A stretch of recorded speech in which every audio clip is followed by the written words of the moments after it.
This is the Bible Book Club. The book of Esther. Welcome to the club.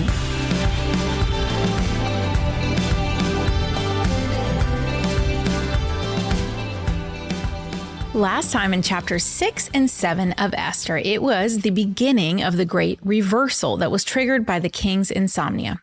Because the king providentially couldn't sleep, he discovered that he had never rewarded Mordecai for saving his life from the assassins. Haman providentially then showed up at the palace and was told to honor Mordecai, whom he hated because Mordecai never honored him. It was humiliating, and Haman never recovered. From there, he was whisked off to his second banquet with Esther. At that dinner, the masks came off. Esther revealed her identity as a Jew. Haman was revealed as the villain, and the king realized he had been a fool. So the last chapter was a victory of divine justice. And while we can all cheer the villain's demise, his murderous edict is still very much alive. And the king is in a predicament. Now, in Persia and other ancient cultures, an edict from the king could not be reversed. This was because kings were looked at like gods and could do no wrong. To reverse an edict would have meant that the king had made a mistake. And they didn't make mistakes because they were like gods. Therefore, the decree Haman wrote, the one ordering the annihilation of every Jewish man, woman, and child across 127 provinces, that death warrant was still in effect. It's sealed with the king's signet ring. And according to Persian law, not even the king himself can reverse it. There were just 9 months left before the Jews would legally be attacked and plundered. But all is not lost, because there are always options, and King Xerxes made a way for the option of life. Scene 1, the reversal of fortune and power. Esther chapter 8. That same day, King Xerxes gave Queen Esther the estate of Haman, the enemy of the Jews, and Mordecai came into the presence of the king, for Esther had told how he was related to her. The king took off his signet ring, which he had reclaimed from Haman, and presented it to Mordecai, and Esther appointed him over Haman's estate. According to historians, this was the way of the kings in many ancient cultures. When a traitor was executed, his property was appropriated by the throne. King Xerxes, for the first time, displays some wisdom. That very same day Haman was executed, the king gave Esther all of Haman's vast wealth. Now, the king could have kept the money, but Esther is a woman who finds favor, and she had been wronged in this case, so the king gave her all of Haman's property.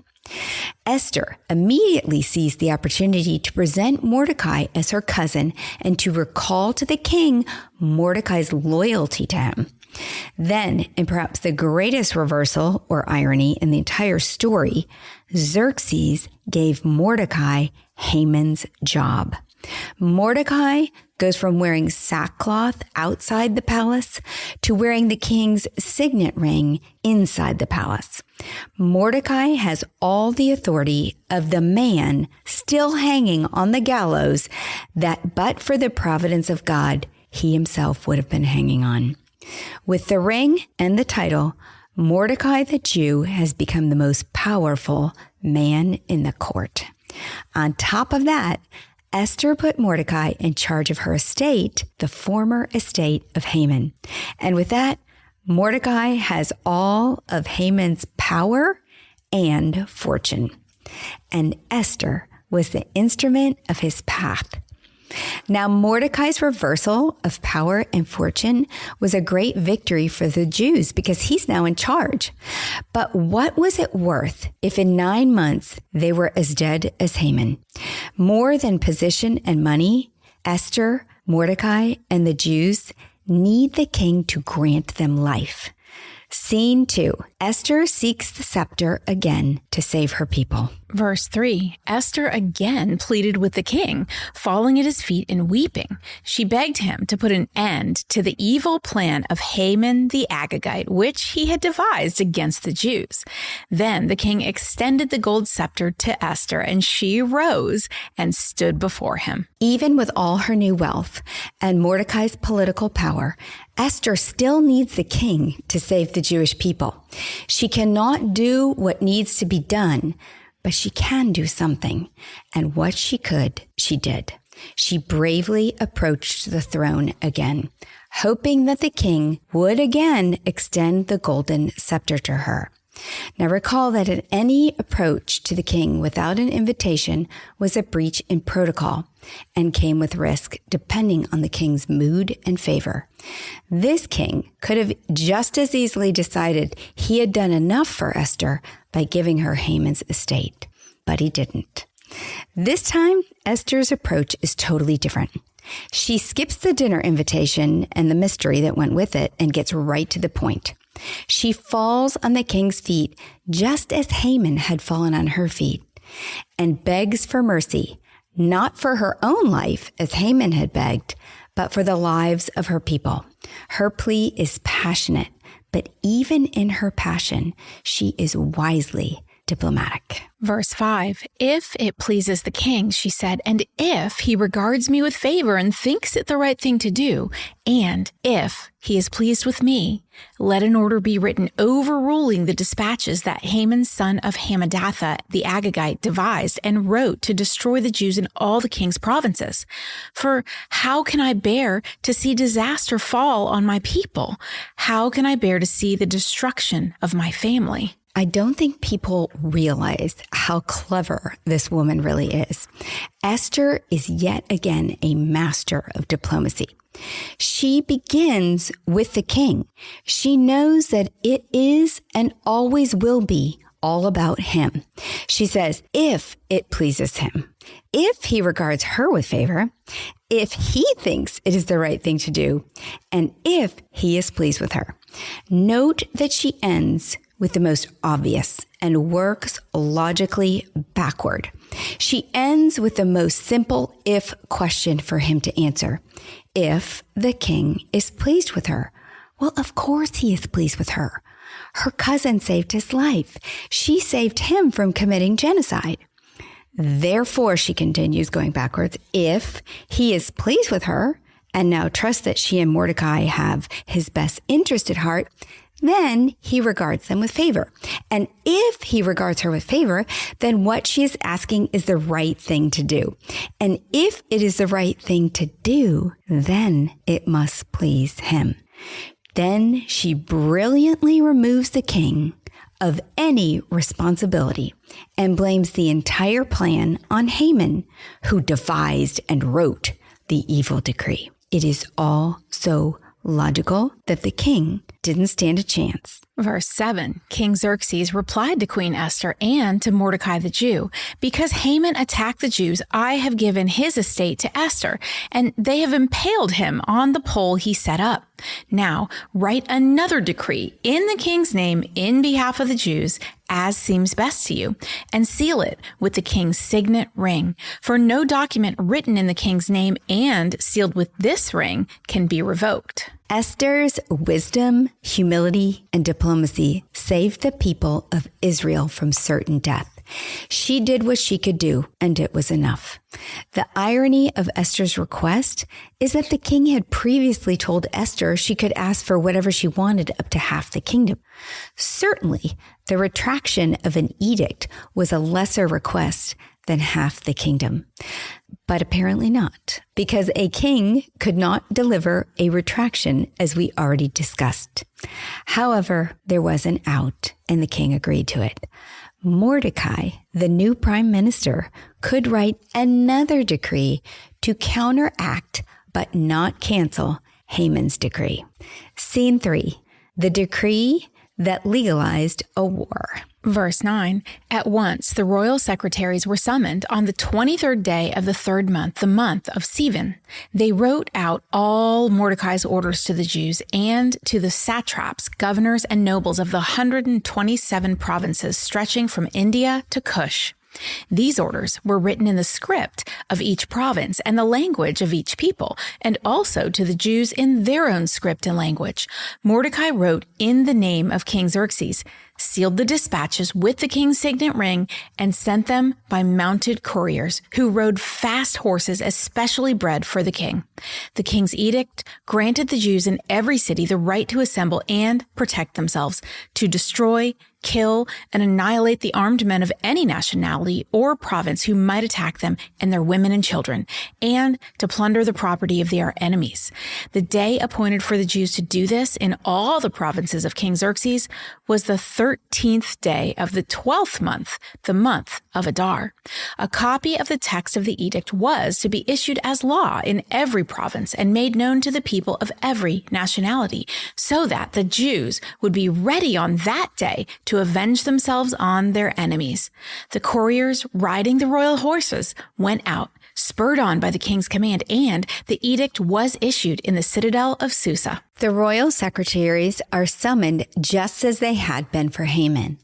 The new orders are recorded and sealed with the king's ring by Mordecai this time instead of Haman.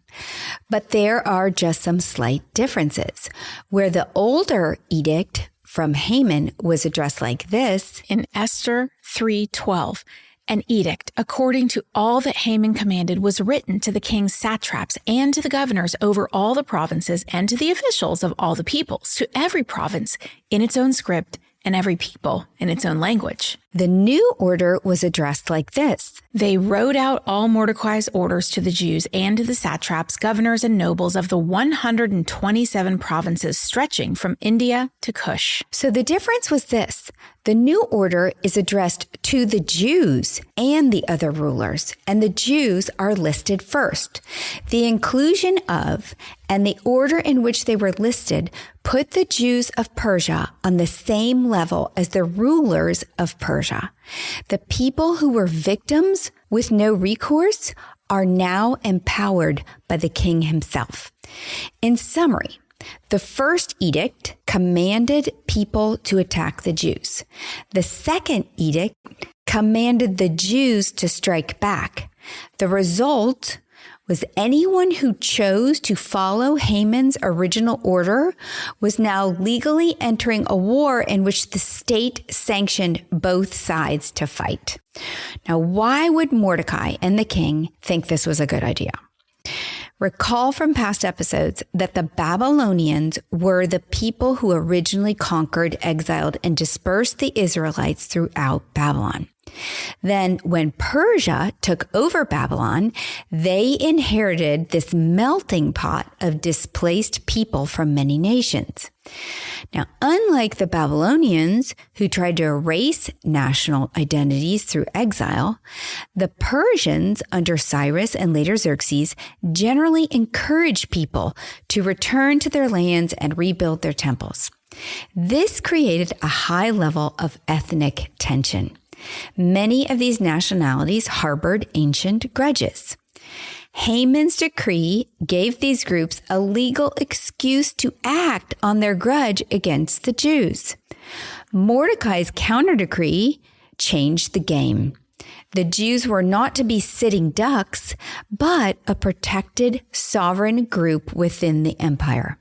The Jews were given permission to defend themselves against any nationality in the Persian Empire that might attack them. Something for us to consider in this solution is that God doesn't always or even often remove the opposition. We still have to walk through the trial and fight in the battle. He does, however, promise his presence with us. Listen to the words of Isaiah 43, starting in verse 1. Fear not, for I have redeemed you. I have called you by name. You are mine. When you pass through the waters, I will be with you, and through the rivers, they shall not overwhelm you. When you walk through the fire, you shall not be burned, and a flame shall not consume you. God promises his presence to be with us, and he promises to prepare us for the battle. Psalm 18, starting in verse 31. For who is God but the Lord? And who is a rock except our God?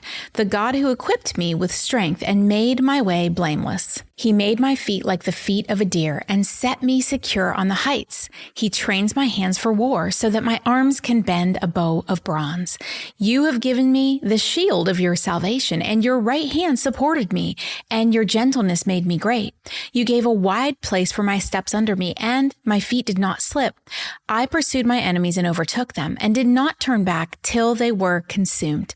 I thrust them through so that they were not able to rise. They fell under my feet, for you equipped me with strength for the battle. God equips us, but even today, we must remember God is not a lawnmower parent. He is not going to go before you and mow everything down to make it smooth and easy for us.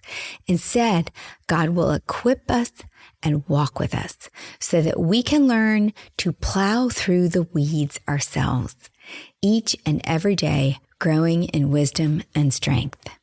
Scene 4, the day the world turned upside down. Verse 15, when Mordecai left the king's presence, he was wearing royal garments of blue and white and a large crown of gold and purple robe of fine linen. And the city of Susa held a joyous celebration. For the Jews, it was a time of happiness and joy, gladness and honor. In every province and in every city to which the edict of the king came, there was joy and gladness among the Jews with feasting and celebrating. And many people of other nationalities became Jews because fear of the Jews had seized them. Mordecai's world has been completely turned upside down. The reversal of incidents is a perfect chiasm. And I think God inspired the author of Esther to make it a chiasm because the reversal so much mirrors the beginning and the end. Recall we discussed the literary structure called a chiasm in episode 5 and in past seasons, actually. It's a structure in which the second half of a story mirrors the first with a pivotal story point in the middle. Now, in this case, this is the irony of this whole thing. Haman's edict caused great mourning and weeping. Then Mordecai clothed himself in ashes and sackcloth. Now, because of his mourning, Mordecai could not enter the king's gate. And here's the pivotal middle. Then the great reversal of roles occurred, and Mordecai replaced Haman, and good overcame evil. And here we have the flip side. Now Mordecai is welcomed in the palace instead of banned, and Mordecai is clothed in royal garments to replace his sackcloth. And Mordecai's edict causes great celebration and joy instead of mourning. The world of Mordecai and the Jews has been completely reversed. On top of that, it said this, many people of other nationalities became Jews because fear of the Jews had seized them. So what does that mean? The Hebrew word here is mityahadim. Translated, it means became Jews. And this word only occurs here in this book and is debated by scholars. Did this mean a religious conversion or an alignment with the Jewish people for political protection? Well, we don't know. Perhaps some Persians recognized the hand of God and actually became believers in the God of Israel. Or maybe they just stood by their Jewish neighbors in support of their right to life. I like to think of it as perhaps a combination. Because of Esther and Mordecai and divine providence, there was a Jewish revival among the Jews. And perhaps becoming a Jew became a more honorable thing in Persia. Now, something to think about at this point in this book of Esther is intercession. Esther interceded and Esther saved. Intercession is a biblical lesson we have learned over and over in our journey starting in Genesis. Abraham, Joseph, Samuel, Nehemiah, Elijah, Ezra all interceded for the people. But there are 3 Bible characters that stand out to me because of their willingness to give up their life, and Esther is one of them. The first that we've already studied is Moses. In Exodus 32, Moses interceded with his life when Israel faced annihilation after the golden calf incident. Exodus 32, starting in verse 30. The next day, Moses said to the people, "You have committed a great sin, but now I will go up to the Lord. Perhaps I can make atonement for your sin." So Moses went back to the Lord and said, "Oh, what a great sin these people have committed. They have made themselves gods of gold. But now, please forgive their sin. But if not, then blot me out of the book you have written." The Lord replied to Moses, "Whoever has sinned against me, I will blot out of my book. Now go, lead the people to the place I spoke of, and my angel will go before you. However, when the time comes for me to punish, I will punish them for their sin." Moses loved this new but rebellious nation of Israel so much that he was willing for God to blot him out of the book of life to deliver the people from the sin that they had committed. And so he interceded on their behalf and saved the nation. Now, the second is David. In 2 Samuel 24, David interceded on behalf of the people in the plague that ended on Mount Moriah. In this case, it was David who had sinned after he took an unauthorized census of the people. 2 Samuel chapter 24, starting in verse 15. So the Lord sent a plague on Israel from that morning until the end of the time designated, and 70,000 of the people from Dan to Beersheba died. When the angel stretched out his hand to destroy Jerusalem, the Lord relented concerning the disaster and said to the angel who was afflicting the people, "Enough, withdraw your hand." The angel of the Lord was then at the threshing floor of Araunah the Jebusite.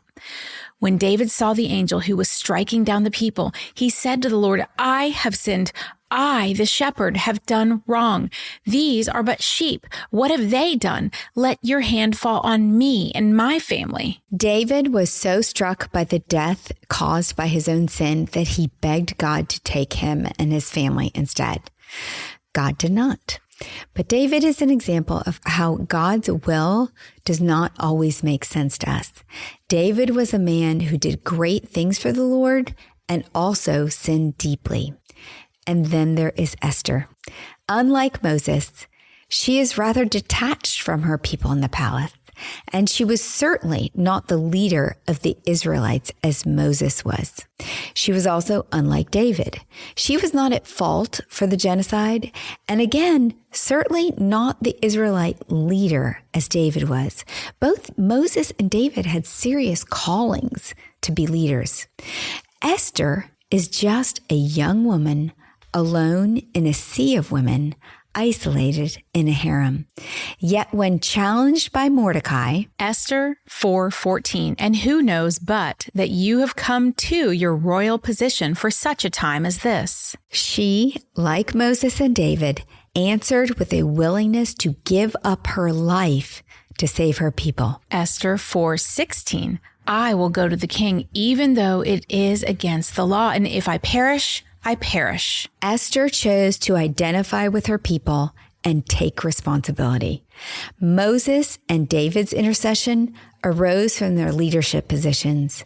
Esther's arose from her willingness to accept God's divine providence in her unique position and ability to help her people. These three intercessors were all willing to die for their people, but God never asked it of them. They foreshadow the one who did have to die to intercede for his people, for us. Jesus is the ultimate intercessor. While Moses, David, and Esther saved their people from physical death, Jesus died to save all people from spiritual death. He interceded once for our eternal salvation, rescuing us from sin and death. But Jesus' work does not stop there. He intercedes continuously for us. In Romans 8:34, which says, "Christ Jesus, who died, more than that, who was raised to life, is at the right hand of God and is also interceding for us. And in Hebrews, we learn that. Hebrews 7, starting in verse 20. Others became priests without any oath, but he became a priest with an oath when God said to him, "The Lord has sworn and will not change his mind. You are a priest forever." Because of this oath, Jesus has become the guarantor of a better covenant. Now, there have been many of these priests since death prevented them from continuing in office, but because Jesus lives forever, he has a permanent priesthood. Therefore, he is able to save completely those who come to God through him because he always lives to intercede for them. Jesus did a work at the cross. He saved us from our sin. He interceded for our life. And Jesus is still working for us, sitting at the right hand of God. His role as an intercessor is a continuous one. So what is our role in intercession? Do we even have one? We do. We must intercede for the nations, all nations. 1 Timothy chapter 2, starting in verse 1. I urge then, first of all, that petitions, prayers, intercession, and thanksgiving be made for all people, for kings and all those in authority, that we may live peaceful and quiet lives in all godliness and holiness. And we must intercede even when we are unsure of what to ask for. Romans chapter 8, starting in verse 26. In the same way, the Spirit helps us in our weaknesses. We do not know what we ought to pray for, but the Spirit himself intercedes for us through wordless groans. And he who searches our hearts knows the mind of the Spirit, because the Spirit intercedes for God's people in accordance with the will of God. Moses spoke to God when he interceded for the Israelites. David spoke to God when he interceded for the Israelites. Esther fasted and asked the people to do so also when she interceded for the Jews of Persia. Jesus spoke to God when he interceded for the people on many occasions. In fact, the longest intercessory prayer of Jesus's is the entire chapter 17 of the book of John, but here's just a portion. John 17, starting in verse 20. I pray also for those who will believe in me through their message, that all of them may be one, Father, just as you are in me and I am in you. May they also be in us, so that the world may believe that you have sent me. I have given them the glory that you gave me, that they may be one as we are one, I in them and you in me, so that they may be brought to complete unity. Then the world will know that you sent me and have loved them even as you have loved me. Father, I want those you have given me to be with me where I am and to see my glory, the glory you have given me because you loved me before the creation of the world. Righteous Father, though the world does not know you, I know you, and they know that you have sent me. I have made you known to them, and we will continue to make you known in order that the love you have for me may be in them and that I myself may be in them. That whole verse we could put in people's names like, Father, I want those you have given me, my family, to be with me where I am and to see your glory, the glory you have shown me because you love me before the creation of the world. We could insert the names of those we love into this intercessory prayer. We must follow Moses, David, Esther, and Christ's lead. We too must intercede by praying to the Father, even when we don't know what to say. Well, in our next episode, the book of Esther will come to a close, but not before the Queen of Persia makes one more bold and often criticized request. Don't miss what's next. Hit follow or subscribe so the next chapter lands right in your feed. We've got more Bible benders ahead. And if you're enjoying the Bible Book Club, why don't you share it? And then you and all your friends can listen and discuss. New episodes drop every Monday.